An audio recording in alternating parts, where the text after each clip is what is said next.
Hey, welcome back to Black Flag Garage. Today, let's talk about your Ford and why it could be overheating or what's causing the overheating. Some of the common ones and some that you probably haven't ever thought about. You ready? Come on, let's get into it.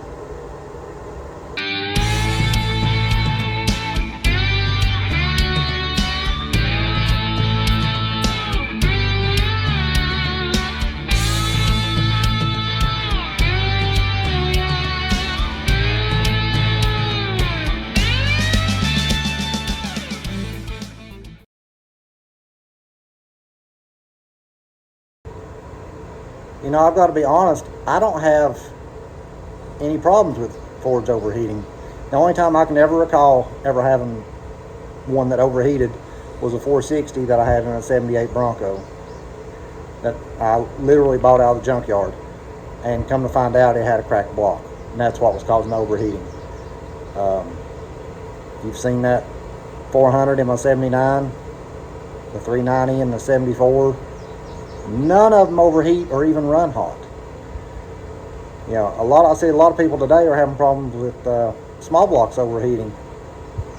And first of all, let's go over the basics. Okay, here's a regular small block Ford head gasket, Velcro, 8548, I think's the number on it. Now, if you look carefully, you'll see the letters front on it.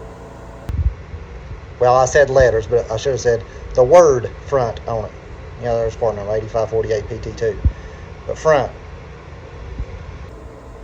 But I see people get this wrong all the time, and it baffles me. How? How can you screw that up? It says front. Let me walk over here to this engine on the stand. Okay, looking at the block, you got coolant passages here and coolant passages here. Okay, the gasket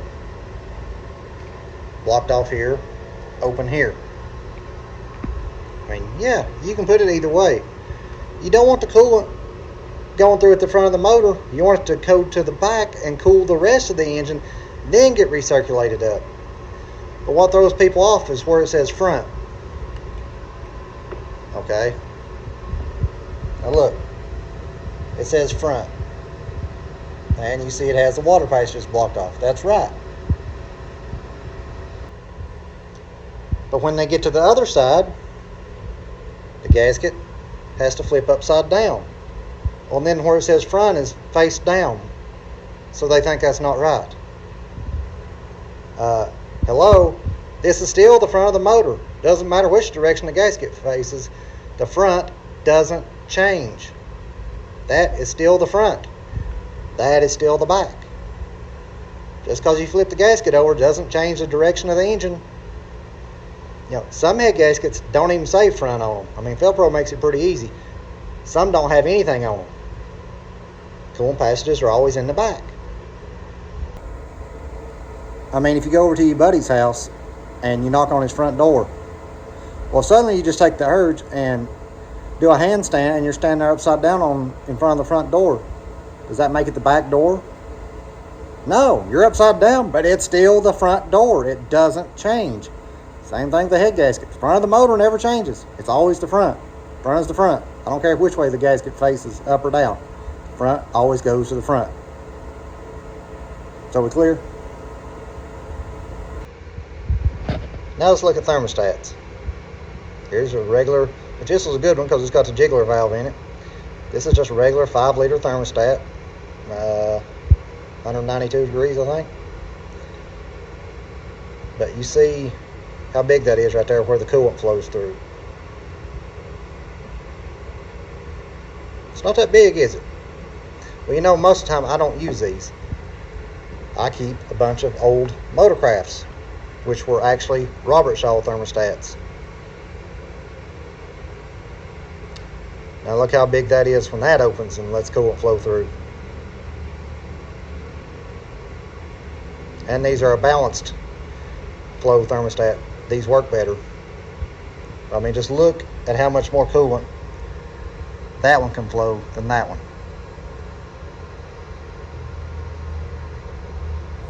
And Sorry, but when it comes to cooling,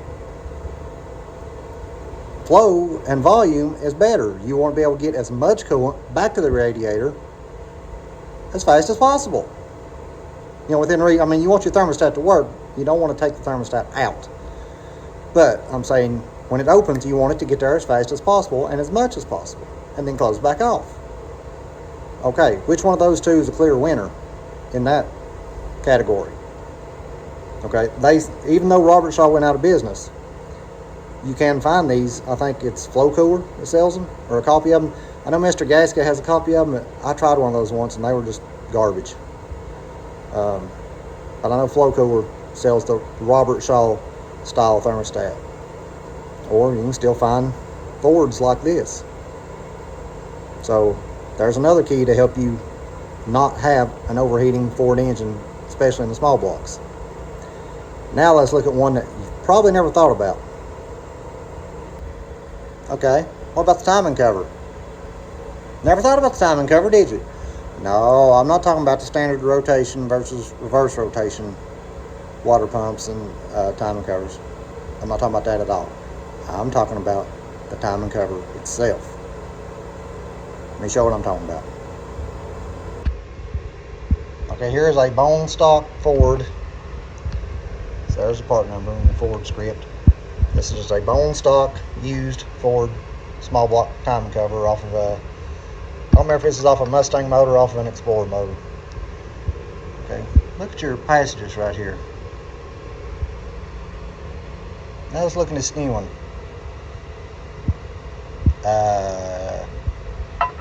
Do you see a size difference? Do you see a drastic size difference?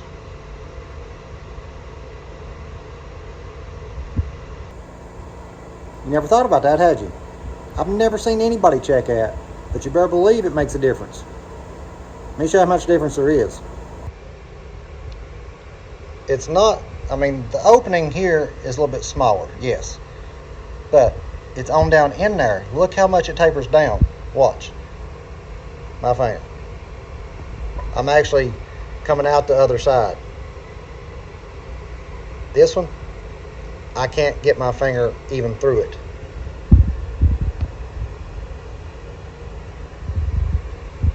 That's how much taper it tapers down in here. That's how much restriction your timing cover has going into the water pump. Well, in and out of the water pump. Nobody ever thinks about that. Same thing on this side. It's no different. A little better, but not much. Because let's flip them over. See how open those are? Now look over here.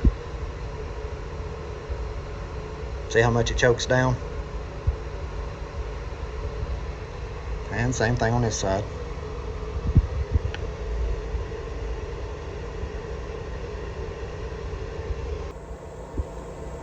You'll be surprised at how much that can affect your cooling. It's a restriction, in and out. Now, as far as the cooling fan, and those of you who watched me install that 390 and stuff will already know the answer. But when it comes to keeping one cool, sorry, mechanical fans with clutches rule. There are some good electric fans, OEM fans that do good, but the vast majority of your aftermarket electric fans, no. Okay, yeah, these use a little more horsepower than an electric one. So what? What good is having 10 more horsepower if it's overheated and you can't go anywhere? Wouldn't matter if it was just 10 horsepower, it's all it made, because you're not going anywhere. There's very few aftermarket electric fans that can pull the air of a good factory mechanical fan with a fan shroud. Like that 390, that was a 460 fan and fan clutch, and that is the bone stock radiator from 1974 in that truck. It still has the Ford part number in it. It is the original one. And it had no fan shroud when I bought the truck. And even in the dead of summer, it didn't overheat. Okay? That white truck of mine, no fan shroud on it when I bought it. Guess what? It doesn't overheat. Now I could take those fans off and put an aftermarket electric one on it and free up 10 horsepower, but guess what? I guarantee it's going to overheat. Now, if you want to use electric fans, by all means go ahead and have at it. I'm just saying, it's hard to get an aftermarket electric fan that will cool and pull the amount of air as a stock mechanical fan.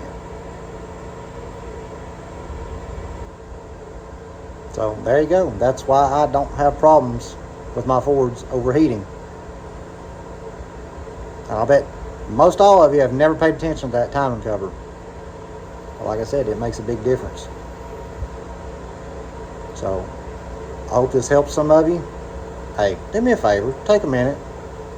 Just stop what you're doing. Take a minute. Hit the like button. Hit the subscribe button.